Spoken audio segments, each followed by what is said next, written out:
Creo que el trabajo, desde el primer momento que se vino planteando desde el área municipal de salud, fue bastante intenso, sigue siendo intenso, porque si bien hay ciertas actividades que se van liberando, que se van permitiendo a la comunidad, el trabajo no tenemos que en ningún momento dejar de tener la intensidad que veníamos trayendo, porque en cuanto nos descuidemos se pueden generar algunos, digamos, focos de contagio en cuanto a la actividad de la gente. Ustedes bien lo decían recién, que se vienen desarrollando cada vez más actividades, la comunidad lo viene solicitando y basta andar un poquitito por la calle, por la comunidad en general, y vamos viendo que la gente hace tiempo que viene prácticamente con una vida normal. Entonces todo esto fue generando también a través del tiempo la aparición de mayor cantidad de casos acá en San Rafael. Acuérdense que tuvimos hace 3 semanas, 4 semanas atrás, un pico bastante importante de casos, que hoy en día creo que se ha amesetado. Esperemos que en forma progresiva esto empiece a disminuir, pero bueno, siempre decimos que tenemos que ir mirando qué es lo que está pasando en otras partes del mundo para que después no nos sorprendan esas mismas consecuencias. Esta mañana mismo veía en las noticias a primera hora que en Italia están hablando de volver otra vez a fase 0, en zonas de alerta. ¿Pero por qué bajaron la guardia ahí? Y se bajó la guardia, yo creo, y por otro lado ellos transcurrieron todo el verano y pensaron que llegaba el verano y no pasaba nada. Claro. Acá nos está pasando lo mismo, estamos llegando al verano, se están liberando las actividades. Yo creo que también es una realidad, es decir, ayer escuchaba a primera hora de la mañana que decían que todavía no había salido el decreto del gobernador y que todavía seguía rigiendo el número de documentos para salir. Claro. Yo me pregunto cuánta gente en San Rafael respetó el número de documentos en los últimos 45 días. Basta entrar a un supermercado que ya no se pedían los números de documentos y la actividad era prácticamente normal. Entonces, bueno, contra todas esas cosas tuvimos que estar trabajando también, porque no se respetaron en cierta manera muchas de las normativas que se venían pidiendo. Y eso llevó en su momento a la capital de la provincia a tener un alto índice de ocupación de camas críticas. Claro. Eso también complica mucho el estado de salud al sistema sanitario. Doctor, ¿qué ha sido lo más difícil de controlar hasta ahora? ¿Qué les ha resultado verdaderamente difícil? No sé si controlar o algún aspecto en esta pandemia. ¿Cuál ha sido lo más complicado? Y uno de los primeros puntos que tuvimos clave que fue la información por parte de los casos positivos. Ustedes se acuerdan que cuando se creó el observatorio municipal acá fue con el claro objetivo de tratar de identificar los casos positivos en forma rápida, comunicarse con esta comunidad, con esta gente, y a través de la información que nos podían dar, tratar de llegar a cortar rápidamente los nexos que se podían generar a punto de partida de un caso positivo.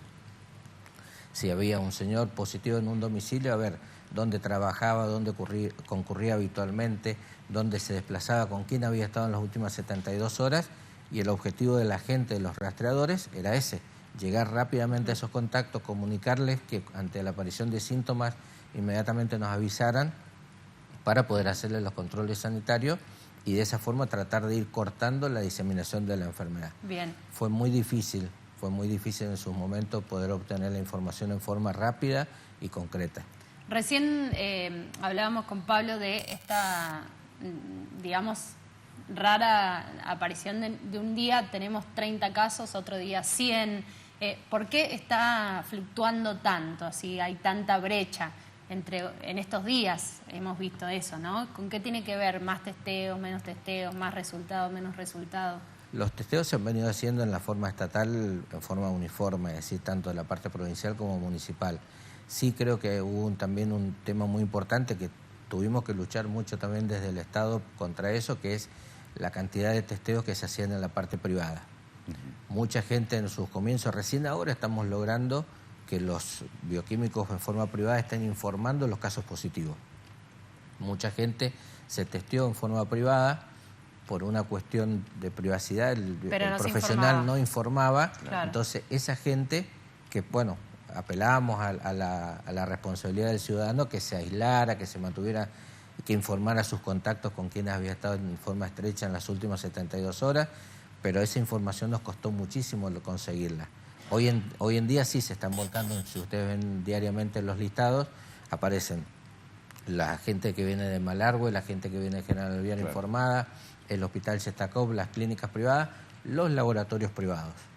Bien. ¿Entiende? Entonces eso también fue un vaivén que tuvimos permanentemente en un momento de la información que recabamos. ¿Y qué esperan para este verano? ¿Cómo la ven a partir de estas habilitaciones?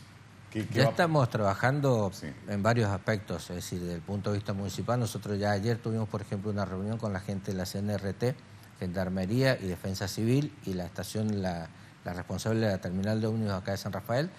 Creemos que tal vez este viernes sale el primer colectivo de larga distancia de San Rafael, entonces ya estamos trabajando con los protocolos de activación para ver de qué forma vamos a permitirle a que la gente acceda a la terminal, quiénes van a acceder, hasta dónde pueden llegar sus acompañantes.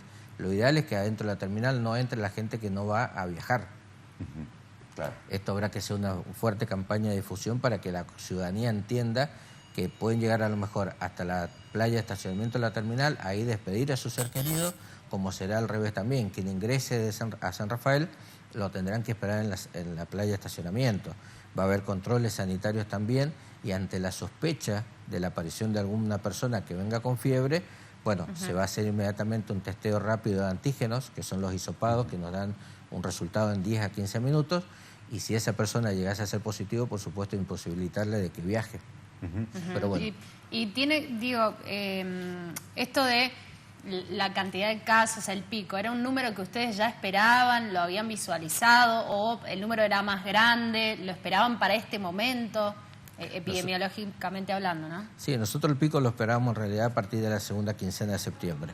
Más o menos coincidió con la realidad que tuvimos acá en San Rafael, que a partir de esa fecha, ustedes saben que empezaron a crecer los casos. También hay una realidad, que el hecho de que, como decíamos recién, las camas críticas del hospital y de las clínicas privadas han disminuido un poco la cantidad, pero tuvimos días y semanas en las cuales el hospital estaba a pleno, las camas con respirador. Era el momento en que tuvimos mucho acompañamiento y mucha solidaridad por parte de la comunidad. ¿Y respondió la comunidad ahí? En forma parcial. A ver, si yo tengo que ser honesto, yo todavía no entiendo las manifestaciones que se realizaron acá en San Rafael, las caravanas, los congestionamientos de gente, el rechazo a la existencia de un virus, de una pandemia. Bueno, todo eso lo hemos vivido y lamentablemente también eso formó parte de los focos de infección. Y por otro lado, todos sabemos que estaban prohibidas las reuniones de amigos, estaban prohibidas las reuniones familiares. Para el Día de la Madre, recordemos que no estaban permitidas las reuniones, y ese domingo quien circuló por las calles de San Rafael veía en muchos ambientes familiares la gente despidiéndose o juntándose.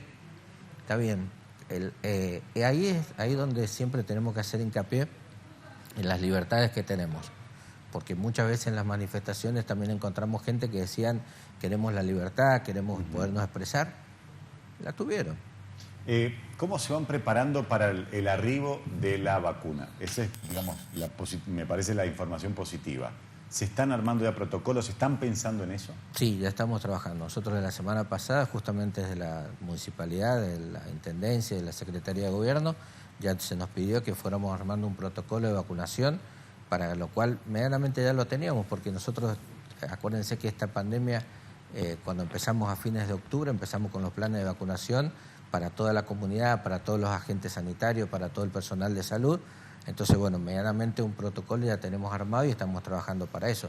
Ojalá que llegue pronto, porque creo que esta sí sería la luz al final del camino, del túnel, que nos permitiría tal vez llegar a un verano mucho más tranquilo. ¿Y cómo sería el arribo de esta vacuna? ¿Cómo se diseña una campaña de estas? En realidad, primero empezamos con todo lo que es el personal de salud y las personas de alto riesgo. Es decir, las personas mayores de 65, con patologías preexistentes, con alguna patología neoplásica que haya tenido tratamiento, la gente con insuficiencia renal crónica que están en plan de hemodiálisis. Bueno, todas las patologías crónicas o diabéticos, pacientes con artritis reumatoidea, con lupus, todo eso van a tener seguramente prioridad. Y como dije anteriormente, todo lo que es el personal de salud, que son los que están en el frente de batalla y son los que permanentemente han estado actuando contra la pandemia. Y si yo me lo tengo que imaginar, va a ser muy similar a lo que fue la campaña de vacunación antigripal a principios de la pandemia, ya por abril, mayo, ¿sería una cosa así?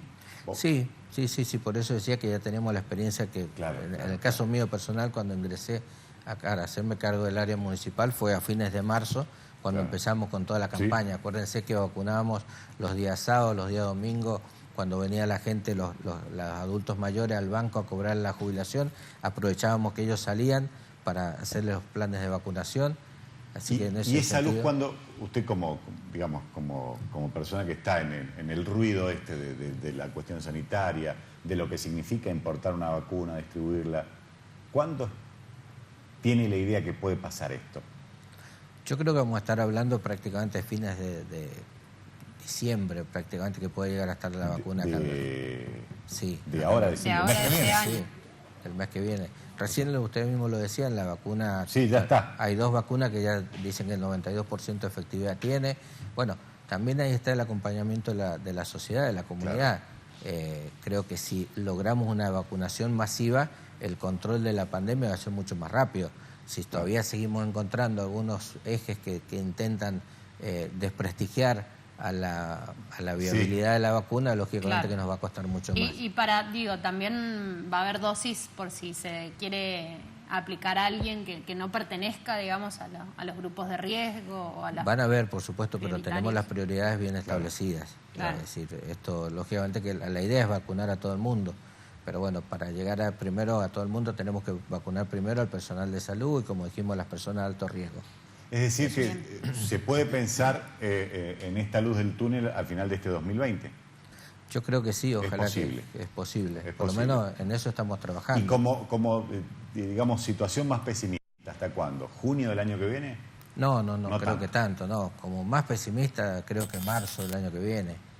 Pero bueno, mientras tanto tenemos que seguir trabajando en la concientización, en la prevención, en la detección rápida. Nosotros desde el área municipal seguimos, expectantes ahí con el tema de la concreción del nuevo laboratorio de PCR. Claro. ¿Usted cree, doctor, que podríamos evitar, digamos, con esta noticia de la vacuna que estamos teniendo y la efectividad y lo positivo que está haciendo en ese sentido, las 2 que están en carrera ahí en la última etapa de la fase 3, que podríamos evitar los rebrotes, por ejemplo? Lógicamente, que es lo que le está pasando a Europa, por supuesto, por lo que hablamos recién.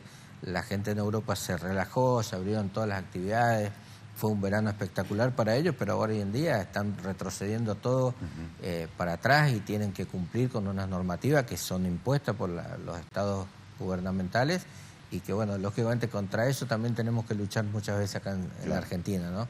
Sabemos que las idiosincrasias son distintas y a veces los cumplimientos que damos a las pautas de prevención de las enfermedades, o en este caso de la pandemia, por parte de la comunidad también responden distinto.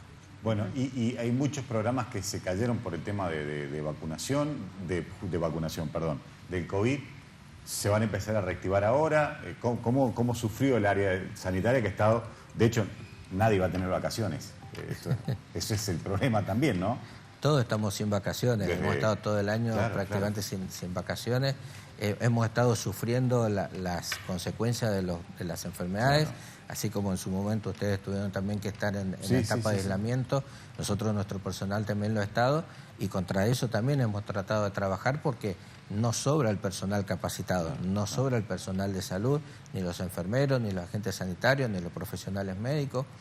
Tuvimos lamentablemente la pérdida de colegas que lo contrajeron tal vez en la vida cotidiana y otro que lo contrajo muy lamentablemente en su puesto de trabajo, como fue el doctor Marcelo Hoffman, un excelente profesional, y todo ese capital humano es muy difícil de reemplazar. Es lo que siempre planteamos desde un principio y tratamos de hacer concientizar a la comunidad. Yo puedo tener 150 respiradores en un hospital, pero si no tengo el personal capacitado e idóneo para manejar ese respirador, de nada me sirve. De nada me sirve porque la tasa de mortalidad va a ser muy alta. Entonces, contra eso también hay que concientizar a la gente, que entiendan de que cuando nos apura una pandemia, cuando nos faltan camas críticas y no hay dónde internar un paciente y que requiere un respirador, pasa lo que pasó en algunas provincias argentinas y que sabíamos que había pasado en Europa. Tuvieron que seleccionar a quién ponían en respirador y a quién no. Y a quien no ponían respirador era condenarlo al fallecimiento. Doctor, ¿y tuvieron que contratar personal en este tiempo, aquí en San Rafael por lo menos? Sí, tuvimos que contratar más personal, tuvimos que reforzar. Nosotros desde un principio, en nuestras primeras etapas, generamos un anillo de contención con 5 centros de salud periféricos al hospital para tratar justamente de contener la demanda de asistencia a los consultorios para que el hospital también no fuera colapsado. En ese sentido trabajamos para protegerlo al hospital y de esa forma tratar de ayudar a la comunidad a la contención de la enfermedad. Bien. Doctor, una chiquita antes, ¿han habido acá rebrotes? ¿Hay algún paciente que hayas vuelto a contagiar? En San Rafael. En Mendoza creo que hay 2 o 3 nada más, pero... No, acá no. Hemos visto algunos rehisopados que han aparecido en las listas de personas, pero a lo mejor fueron rehisopados porque estaban terminando la enfermedad y tuvieron algún brote de fiebre otra vez, pero era tal vez la prolongación de del mismo proceso inicial de la persona. Doctor Isidro Cuello, muchísimas gracias por estar aquí. Muchísimas gracias a ustedes por la invitación y bueno, sigo pidiéndole a la comunidad el compromiso y la solidaridad, que es lo más importante para que ojalá esta última etapa que nos toca atravesar hasta que llegue la vacuna, la podamos superar de la mejor forma. Ojalá. Bueno, Isidro Cuello es el director municipal de salud hablando de este tema muy preocupante, pero con esto me quedo, con la luz al final del túnel.